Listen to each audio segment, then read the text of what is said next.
Welcome to Histoire en séries en VO, a podcast created by Nicolas Chan and Yoann Chanoir in collaboration with Émilie Mitron.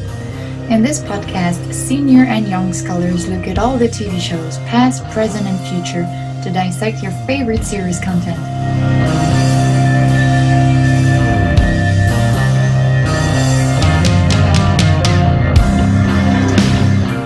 Histoire en séries en VO, a podcast that connects series to history and humanities.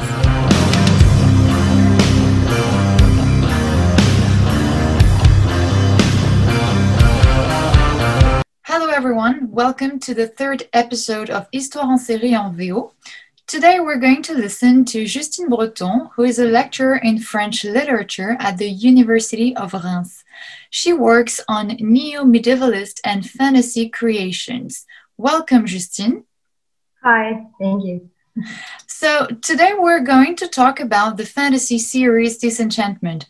And to start with, could you please tell us what Disenchantment is about?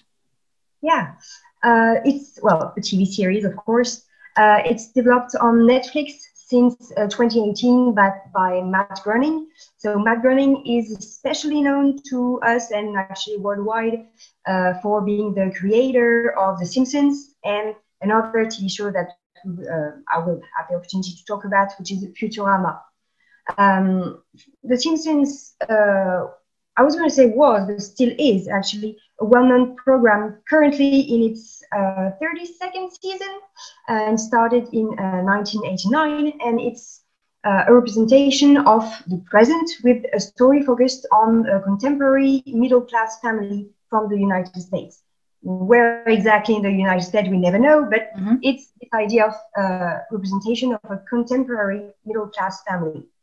Futurama, on the other hand, was a shorter series which started in 1999, and it depicts the future, actually, since we follow the adventures of a 20th century ordinary pizza delivery boy who is transported into the 30th century, where he befriends robots and aliens, basically. So Futurama was a sci-fi animated TV series, which, even though quite short, with seven seasons, if I recall, 7 seasons, it also found a huge success with its fans. So Matt Groening developed a series about the present in The Simpsons, a series about the future in Futurama.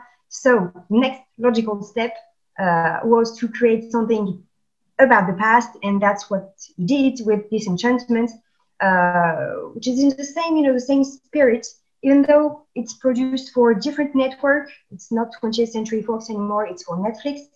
And Disenchantment, has this same spirit, same mentality, I was going to say, about that we have with The Simpsons and Futurama. It's an animated TV series, again, this time about the past, where magic and magical creatures exist and play an important part into the realm and, as such, into the story depicted in the TV series. So it is a fantasy program where magic is kind of important. So Matt Groening developed 3 TV shows with the shared aesthetics and the same kind of drawing. There are obvious resemblances between the characters from the different shows, but in really 3 different timelines and 3 different genres. We have the family sitcom in the present with The Simpsons, we have sci-fi with Futurama, and fantasy with Disenchantment. And even if the 3 programs share, I'm going to say, madcap stories and, very colorful characters. So we have this kind of background in the creation of Disenchantment. So Disenchantment is, like I said, an animated TV series, currently divided into 3 parts of 10 episodes each. Actually, part 1 and 2 constitutes the first season, and part 3 is the beginning of the second season. So the show is still in production today. It tells a story because, we talked about production, but let's talk a little bit about what it's really about. Disenchantment is the story of Princess Tiabini Maria Bini de la Rochambeau-Granquit, kind of a mouthful, aka Bean, easier to say, who is an unconventional princess, to say the least. A princess forced into marriage by her father, King Zog, at the beginning of the first season, forced into marriage in order to create a political alliance with a powerful neighbor kingdom in some sort of a basic story in a fantasy world. And in a way to escape from this ordeal, what she sees as an ordeal, Bean is joined by her personal demon, a small black creature regularly compared to a talking cat, and named Luci, short for Lucifer. And she also befriends, a constantly happy elf, escaped from his own land and suspiciously named Elfo. So even though the show was created by Matt Groening, and even though it is an animated show about a princess in a fairy tale land, I think it's important to remind everyone that it is not a program made for children. Actually, just like The Simpsons and Futurama are not really meant for a young audience. It's more of programs for teenagers or young adults and adults. Just if I take one example, I think it's in the first part of Disenchantment, the very beginning of the story. Just one example to show how it is not for kids. For example, in this TV series here, the glorious, the image of the glorious prince, he does not save any princess. But the only glorious prince that we see in the TV series has his head impaled on a sword. And when he takes the sword off, his brains leak out of his head and he dies. So children don't try this at home. Yeah, it's definitely not a kids show. It's more, and I think we'll talk a little bit more about it, but it's more of a program for teenagers and young adults, and most importantly, people who already know the kind of humor and aesthetics developed in those previous TV shows, such as The Simpsons and Futurama. So yeah, this quite sums up the general presentation of Disenchantment, I think. Okay, thank you. So you said when you mentioned Princess Bean, you said she was unconventional. Could you give us more details as to the kind of princess she is? Yeah, the kind of princess. I would like to use this expression that she's a different kind of princess. It's an expression that really corresponds to this character, and it's an expression extracted from another TV series about the fantasy Middle Ages, which is called Gallivant. Maybe we'll have other opportunities to talk about this in another podcast, maybe. But it was a show created for ABC in 2015 and 2016. But I think it was in the second season, there was this representation of a princess who presented herself as a rebel, a rebel who drinks, who burps, who doesn't shave, etc. So we had this idea of a different kind of princess. It's the title of the song she sings in the TV series. So even though Bean is less, I was going to say, vindicative about it, she clearly follows this example. Basically, the idea is that she's not a Disney princess. That's the idea. She does not really wear pretty dresses, or when she does, doesn't last long, really. She is not considered pretty, and it's related throughout the series. She's not nice. She's not, she's not. That's the basic idea. She is not what she is expected to be as a princess in an animated TV series. For example, she's first seen in the very first appearance that we have of this character. She's seen betting her crown in a card game in a tavern, in which she cheats and during which she drinks heavily, and before causing also a bar fight and trying to escape with stolen money. That's the idea of what kind of princess being is. She's more than a princess. She's actually a modern and bored teenager. Spending her time drinking, trying to escape from her father, trying drugs, which is bad. Don't do this at home again. But drinking, trying drugs, and basically being bored by everything. For example, she wants to be like other teenagers in this in this medieval fantasy world. When her father, the king, is out of the castle for a few days, she automatically decides to plan a party because, well, in her mind, that is what normal young people do.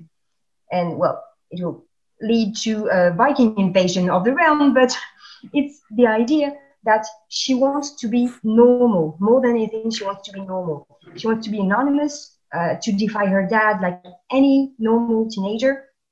She wants to secretly make out with boys, and to be able to marry for love instead of because of her duty. Even though, well, it's the concept of love seems kind of a foreign and new for Bean and for most of the characters actually. So it's this idea that she's very modern and a very bored teenager.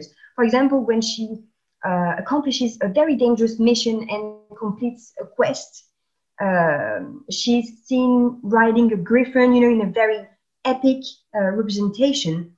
But at this point, she said that from now on, she will be able to do whatever she wants.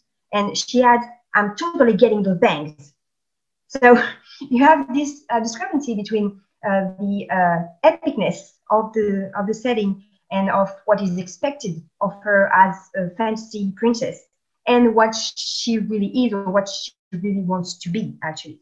So the issues associated with the medieval organization of a kingdom or the magical implications created in this fairy tale and fantasy world actually are always second to this supposedly universal elements which allow the contemporary viewer to identify with this bored teenager. So Disenchantment, especially in the first season, actually can appear as an identity quest for the young princess who doesn't know how to find her place, in society, in the palace, and in her father's new family. Because this, well, I was going to say, this lack of definition goes back to the absence of Bean's mother in the first part of the TV series, because she died, supposedly died, when Bean was a child, after which her father, the king, had to marry to forge a new alliance, leaving Bean unable to know where to fit in this new family and this new royal organization. So Bean is actually a really normal, she's thought to be a really normal and contemporary teenage girl, but with a key role to play in a fantasy realm, basically. Okay, thank you. So, to those who haven't watched it yet, how would you describe the world of Disenchantment? It's a fairy tale world, but with a dark side, clearly. Okay. Yeah, it's a world with the appearance, actually, an appearance of a wonderful medievalist world, and the realm, the realm in which we see Bean and her father King Zog and all these characters. The world is called Dreamland, which clearly echoes the one of the sections in the different Disneyland parks over the world. You have this one land that is called Fantasyland, where you have the famous pink castle, which is both a beacon and a landmark for the company. So we have this idea, this appearance of a fantasy world. And in Dreamland too, there is a huge castle with high towers that overhang the city. And that's very beautiful setting in this representation. It's a world of fairy tales, clearly, but twisted ones.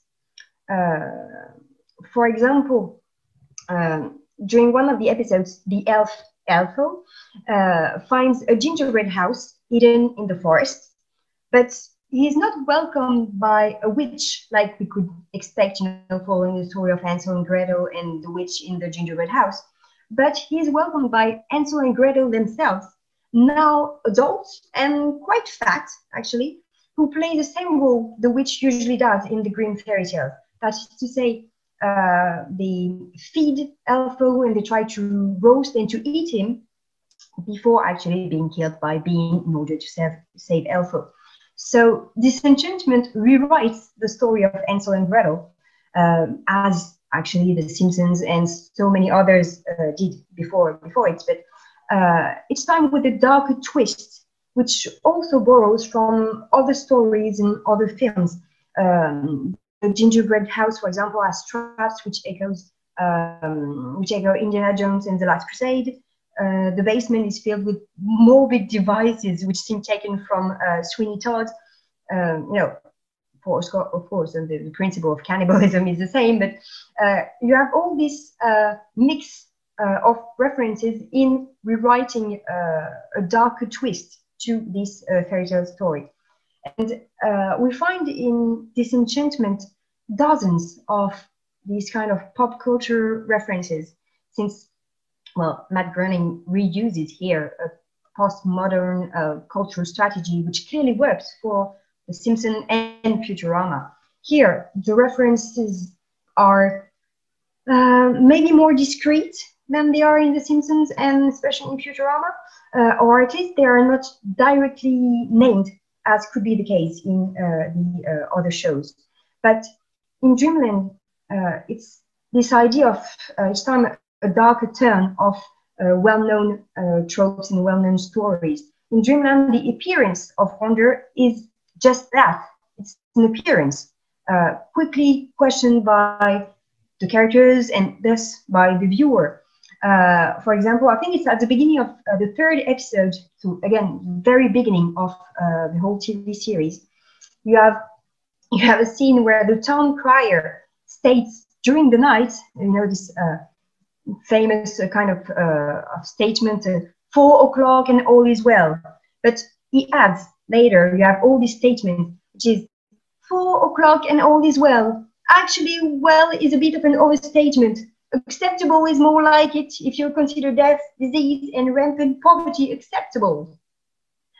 So you have this character within the show who questions this dreamy representation of the world and of the realm, saying that, well, all is well. Well, actually, no, because, well, everyone is dying and you have poverty and Viking invasions and all these troubles. So it's not really a dreamy place to live. There are numerous examples of violence and torture scenes. For example, even though it's brief, you see that at the city gates there are heads on pipes. In this dreamland, you have heads of probably enemies set on pipes at the city gates. We know very fast in the story that Elfo, again, the elf, is captured and tortured in order to extract his blood to create an elixir of life. So again, clearly not a place you want, to spend your holidays. There is this idea of constant violence and obscurantism. Zog, for example, the king, had every medical doctor beheaded with no apparent reason, and he regrets it when he becomes sick from, drinking contaminated water from the castle well, or later when he nearly becomes crazy after being trapped in a coffin for days. But you have this idea that the king, despite his sometimes good intentions, embodies this time of obscurantism. he only knows, for example, two possibilities for a woman as a, a life or a career, I was going to say. Two possibilities which he tries to impose onto his daughter, which are being a princess, of course, which she's bad at, or being a nun, at which she's even worse. So you have all this constant representation. The representation of religion, for example, in the realm, is part of this negative image.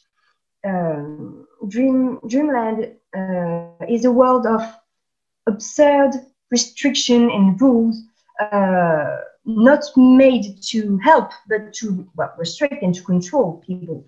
And religion plays a key role in this idea of controlling the people.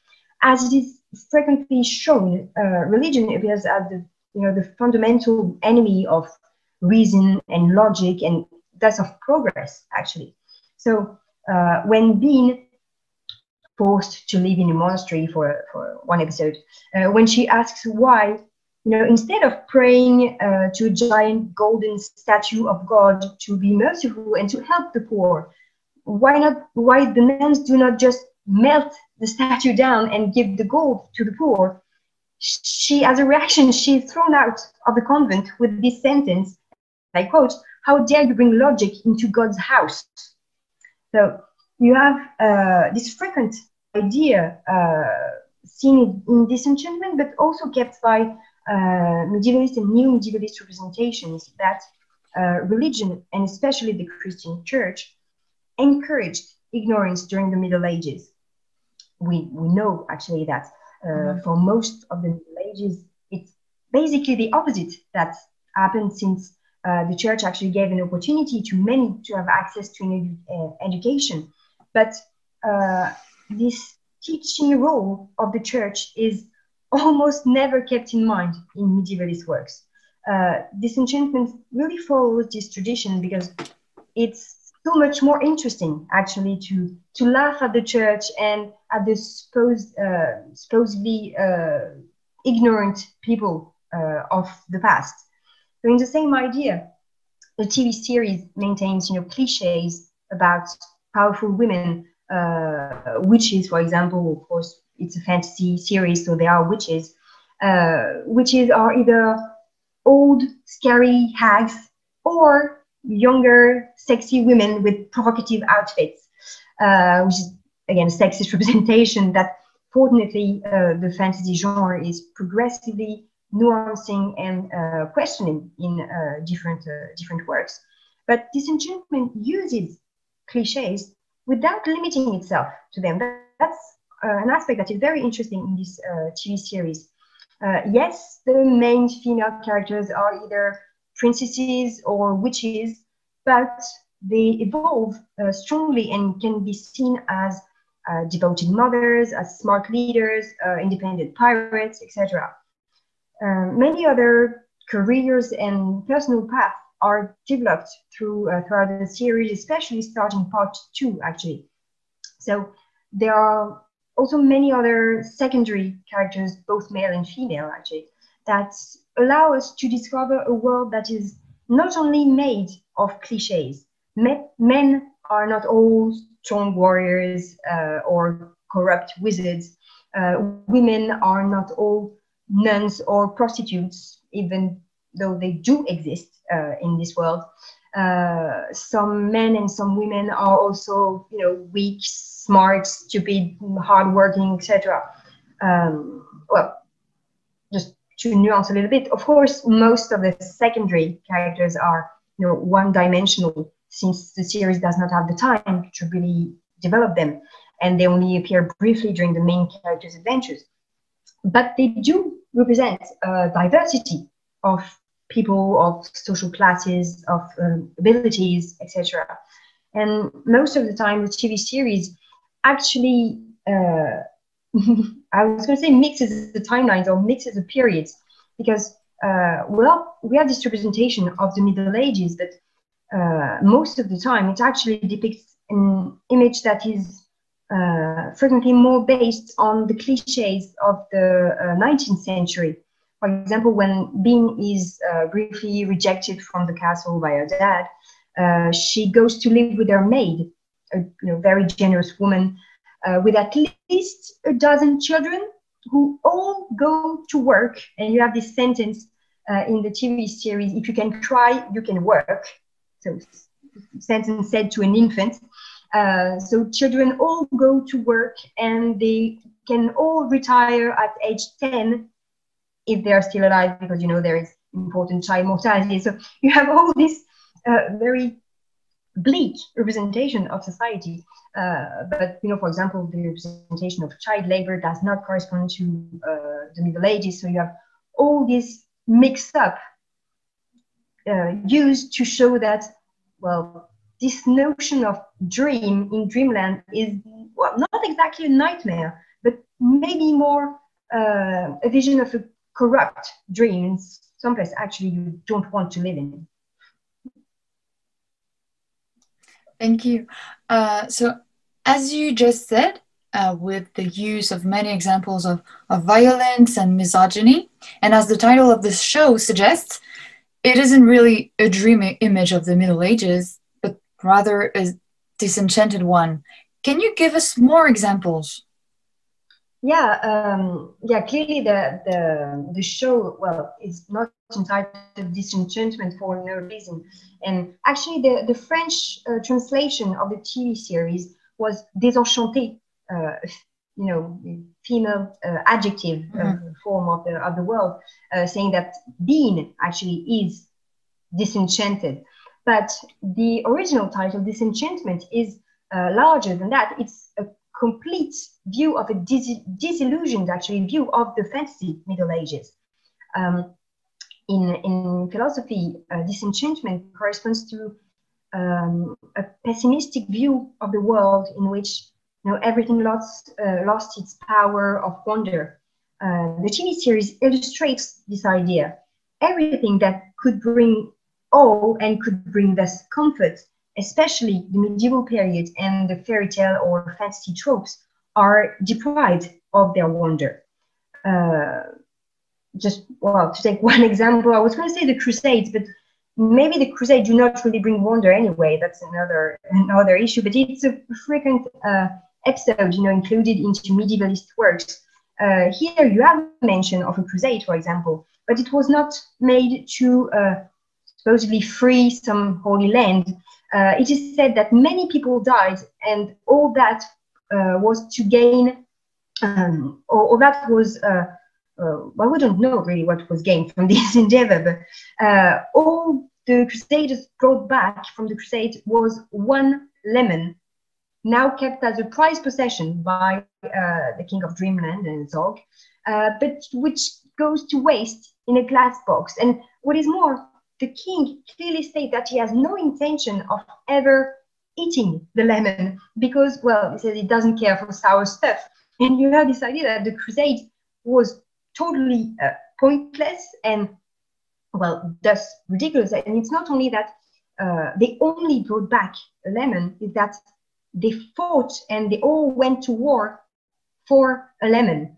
So you have this representation of what's the point of anything, it's actually an unusual representation of the Middle Ages in medievalist, or you can say neo-medievalist work, that is to say films, series, comics and all that, which are created, for example, today, but represent the Middle Ages. That is to say, stories or representations of the Middle Ages that were not created during the Middle Ages. So most of them use this idea that medieval people were ignorant and as a consequence were dirty, sick, poor, and violent, because it all goes together. And almost all of these aspects can be found in Disenchantment to various degrees. The most important idea is that medieval people were dominated by the crown and the church, which controlled everything, of course, and prevented the people from evolving or even just thinking rationally. It's an easy way, actually, of creating laughter at the expense of the Middle Ages in this kind of representation, while making the viewer feel better about himself or herself. it's this idea that, well, people were so stupid in the Middle Ages, but, fortunately, we have evolved so much since then, and we do not start wars over nothing, and we totally respect basic hygiene rules when there is a pandemic and all that. Well, that's another issue, but this discrepancy between the so-called ignorance of the Middle Ages and our so-called contemporary intelligence is a traditional process used in medievalist work, but used again in a twisted way in Matt Groening's shows. So, for example, in Futurama, the character of Fry frequently realizes that the future is, well, not better than his 20th century past. And you have also this sentence in The Simpsons, in this scene, I think it's where Bart, the son of the family, criticizes ancient beliefs and concludes something like, thank God we came to our senses and worship a carpenter who lived 2,000 years ago. References the Christian beliefs. So Matt Groening uses this time discrepancy between the Middle Ages and our time to show that actually we did not evolve that much, and that we still have huge progress to make. So to come back to this disenchanted view of the fancy Middle Ages, in the pseudo-medieval world of disenchantment, we can also say that Bean also corresponds to the traditional fantasy hero.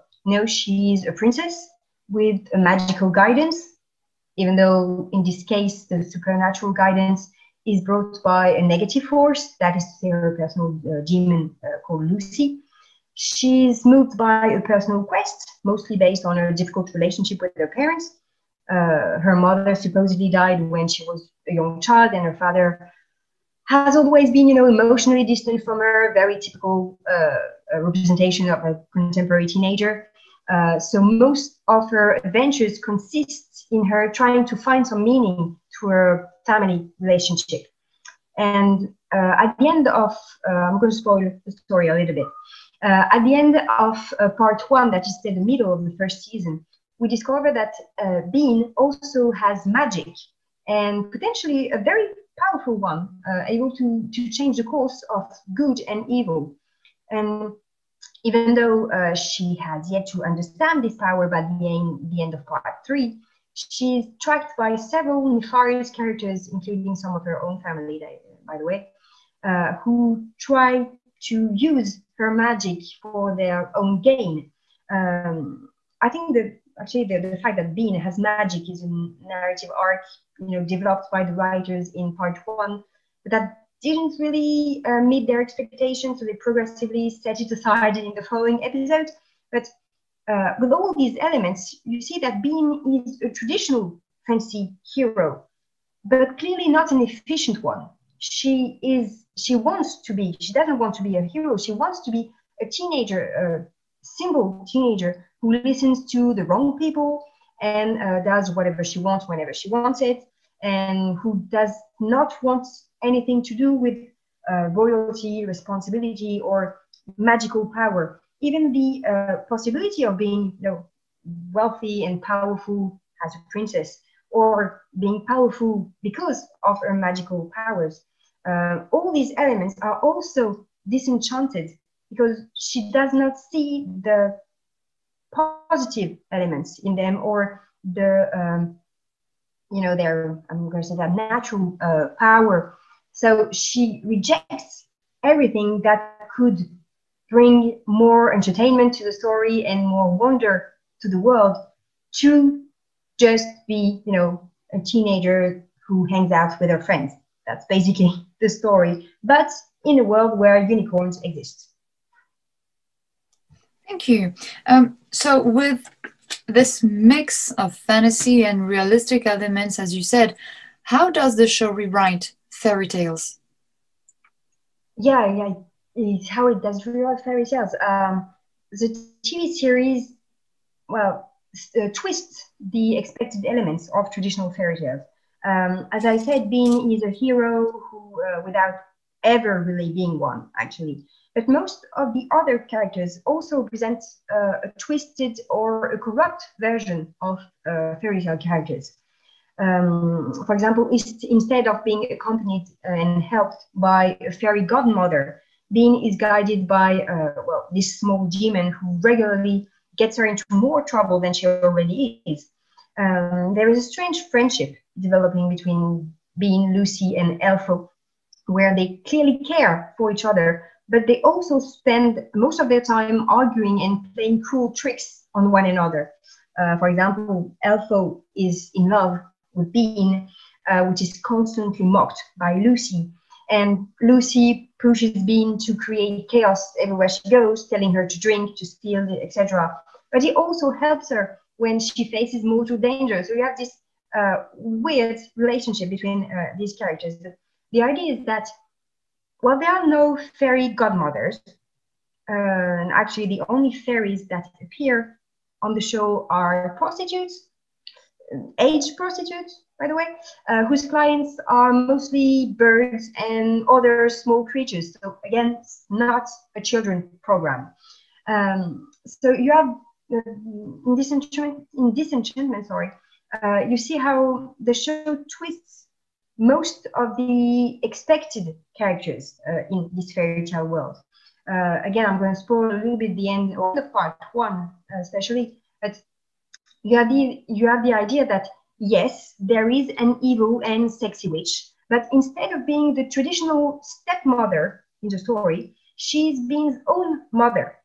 Usually, you know, in fairy tales, the hero, for example, a princess of some sort, has a good and caring and nice and beautiful mother who dies young, and he's replaced by an evil stepmother jealous of the daughter's beauty or good personality. It is, you know, a classical story that you have in Cinderella, in Snow White, etc. But here, the end of part one and all the episodes of part two change this traditional plot.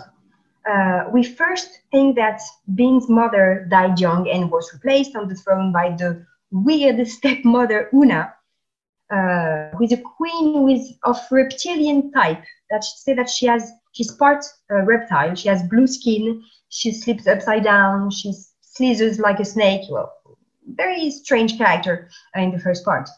But the show slowly reveals that Bean's mother did not die, but was petrified, you know, as a statue by a poison she herself intended to give her husband, the king. So as she comes back to life, Bean and the viewer understand that the mother is the real evil, while the stepmother Una is, you know, weird, but is actually a nice character.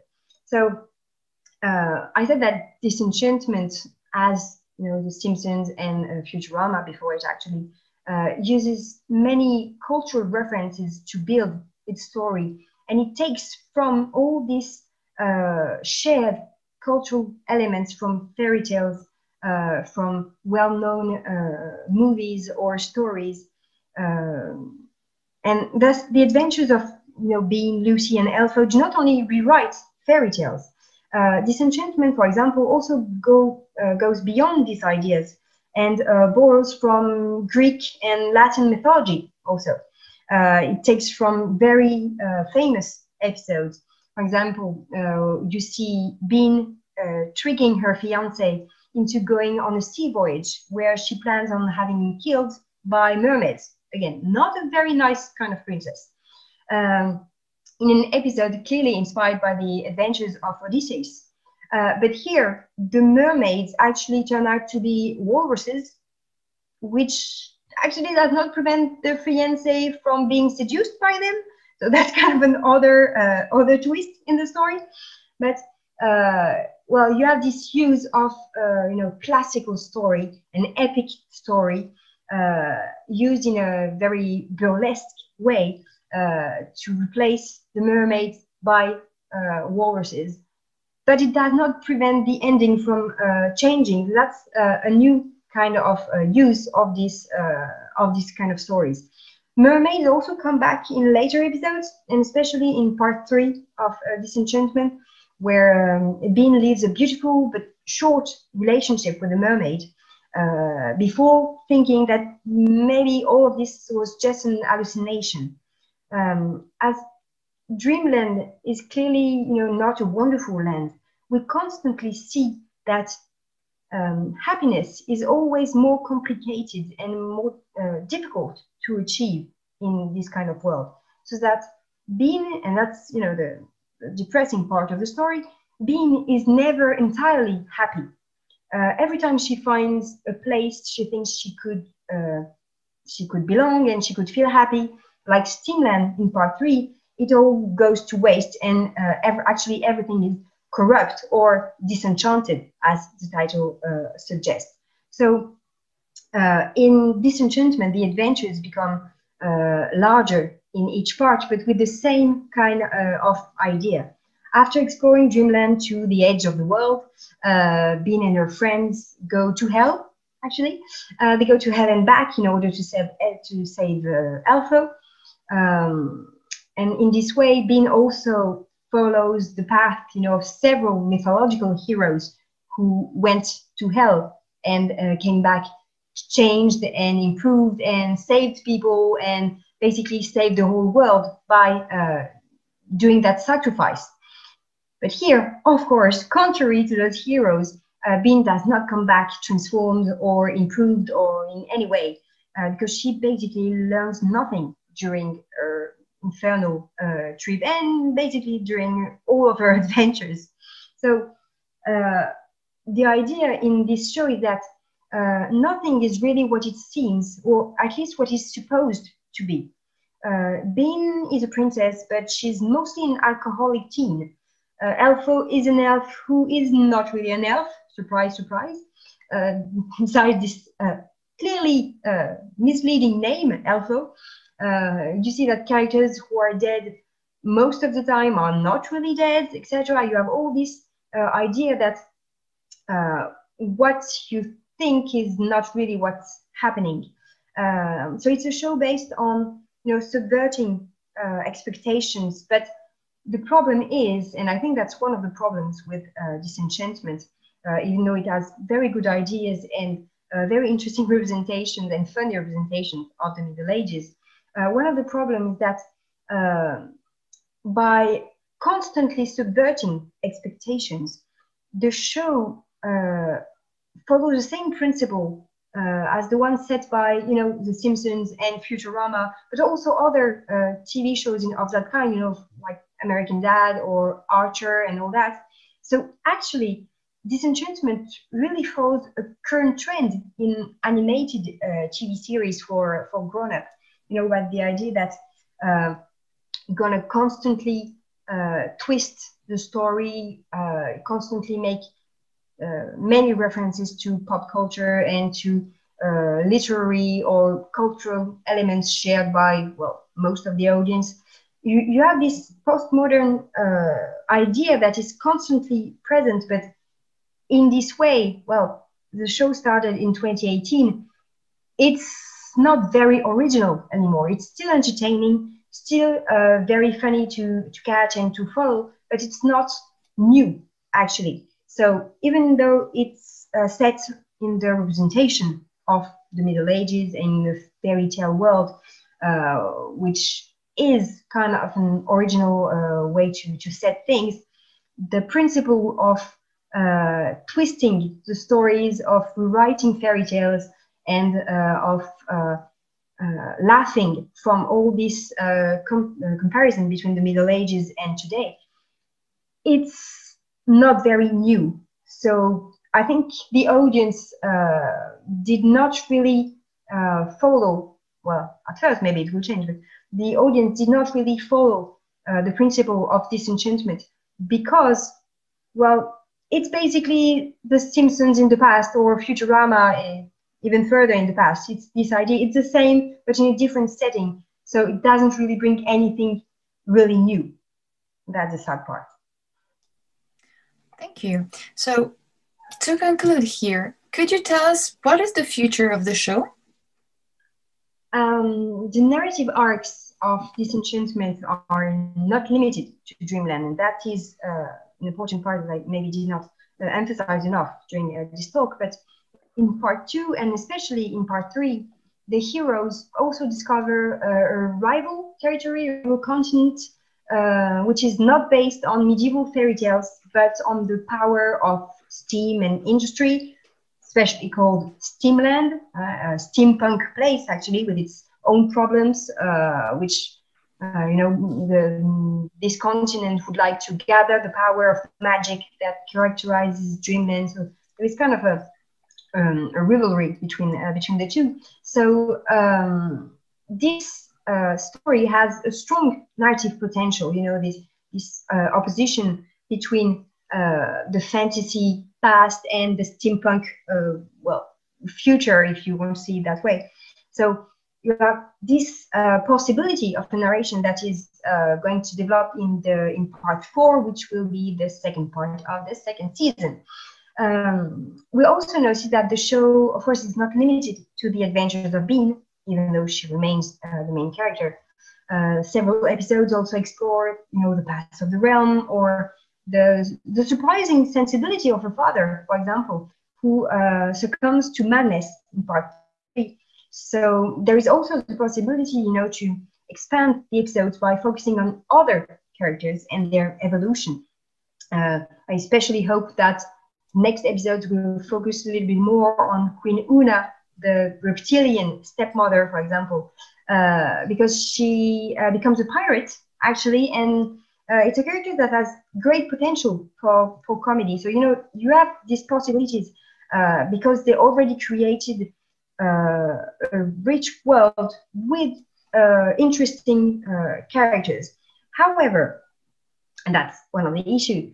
Disenchantment, I think, will probably not go as far as its predecessors, Futurama, and more importantly, The Simpsons, which is still running despite, progressive decrease of its viewers today. I hope I'm wrong, because I really like the show, actually, but Disenchantment started with a long narrative arc where episodes have to be watched in a specific order in order to make sense. So it means that it's more demanding for the viewer, and as such gathers a smaller audience than The Simpsons, for example. Once again, The Simpsons had years and dozens of years to settle quite nicely and to gather an audience. So quite different in that matter. But in Disenchantment, the medieval setting is also more demanding. You don't have the direct comparison with your contemporary life as you can have in The Simpsons, once again. So even though it remains a fantasy and a parody world, I'm not sure that Disenchantment really found its audience yet. But if it continues, and I hope it does, and I will gladly watch it, nonetheless. And I clearly, sincerely encourages everyone who listens, and thank you for listening. I clearly encourages everyone to go and watch at least the first part, the first 10 episodes, because it is, yes, it's basically the same humor as the Simpsons and Futurama. Of course, it's the same creator, but it is refreshing to find here a medievalist show for grown-ups that is not limited to to sword fighting and political schemes. And of course, I love Game of Thrones and all those shows, but it is another view of the Middle Ages, the fairy tale view of the Middle Ages. And most of the time, this view is limited to programs for children, or family programs like you have on Once Upon a Time or things like that. But it's very rare, actually, to have this use of our literary and shared culture of fairy tales and all this. It's rare to have all this used in a program for adults and with an adult kind of humor. So it's kind of interesting in that way. And Disenchantment is a really fun show which plays well with the fairy tale tropes and with our own expectation of what the Middle Ages and a fantasy world should be. So it's always interesting, to see how our view of dreamland, a supposedly dreamland, is actually a disillusion. It's what the show seems to state. Actually, dreams are not real. The past as the future are as bad as the present, actually. So yeah, it's maybe this depressing conclusion that we can find is that, like the character of Bean, actually, if dreams are not real and if the past is, well, not a good way to escape our contemporary situation, like Bean, let's, have some fun and get acquainted with our personal demons in the meantime, because, they're not going anywhere. So yeah, if you can go and watch on Netflix the first episode of Disenchantment to have this refreshing view of the Middle Ages and of fairy tales for grown-ups. Sometimes that's nice too. Well, thank you very much, Dr. Breton, for this great presentation of the series Disenchantment. I really feel like you made us want to watch it or rewatch it. So thank you very much for participating in the third episode of Histoire en série en VO. Thank you, and thank you for having me. Thank you.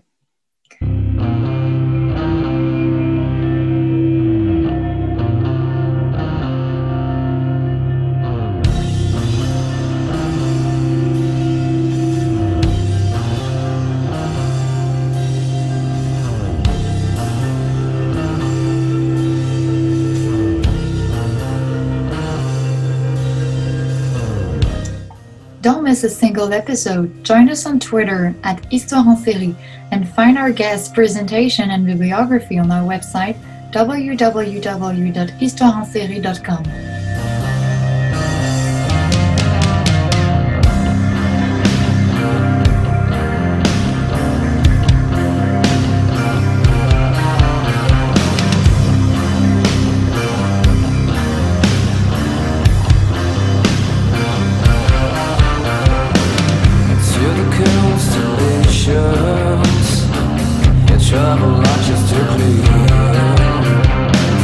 Such a beautiful planet, but the lights are by your strength.